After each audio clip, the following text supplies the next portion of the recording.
Imagine tigers prowling where they once were gone, and leopards reclaiming night skies above restored parks. Across parts of Asia and Africa, persistent conservation work has produced hopeful results for large felines. Some reserves report steady increases in tiger numbers where anti-poaching patrols, prey recovery, and community incentives were combined over many years. For leopards, which are stealthy and adaptable, camera trap surveys now show them reappearing in mixed landscapes when people limit persecution and protect small habitat patches. Successful recovery is rarely a single dramatic event. It is steady work, funding ranger salaries so patrols can cover ground, building local support by offering jobs and compensation when livestock is lost, and connecting reserve patches with corridors that let animals move and breed. In places where these actions come together, prey populations recover. When deer and wild pig numbers rise, tiger mothers find enough food to raise more cubs, and those cubs survive to adulthood. That simple chain explains why conservationists focus on habitat, prey, and people alike. Leopards show a different strength.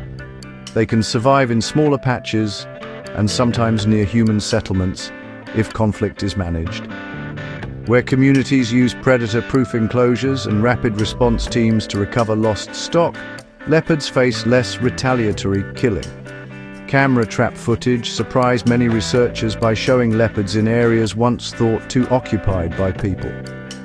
Their presence demonstrates adaptability when people accept coexistence. Technology and science play a central role. Managers use satellite collars to follow wide-ranging cats, camera traps to estimate abundance, and DNA from scats to learn about genetic health. That data helps target patrols to poaching hotspots and show where corridors are most needed. International funding, public-private partnerships, and sharing of field techniques across countries amplify success stories, so they can be copied with caution and local adaptation. International funding, public-private partnerships, and sharing of field techniques across countries amplify success stories, so they can be copied with caution and local adaptation. Recovery remains fragile. Gains can be reversed by infrastructure projects that slice reserves, by economic incentives that drive illegal wildlife trade, and by climate impacts that change prey distribution.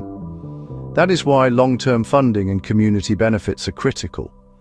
When people near reserves gain jobs, tourism income, or better grazing options, they are less likely to harm wildlife. The comeback of big cats brings more than headline photos. It helps water systems, supports biodiversity, and creates jobs through nature-based tourism. It is a tangible example of how patient, science-driven, and community-led conservation can turn a crisis into a recovery. If you care about these animals, consider supporting programs that pay rangers, help communities build predator-proof pens, and fund habitat corridors. Subscribe, and we will profile parks where big cats are making a comeback and the simple interventions that make recovery possible. Thanks for watching. I hope you enjoyed this exploration of the animal world. Let me know in the comments an animal fact that you find interesting. I love to learn new facts. And if you haven't yet, subscribe to explore even more hidden wonders of nature. And if you haven't yet, subscribe to explore even more hidden wonders of nature.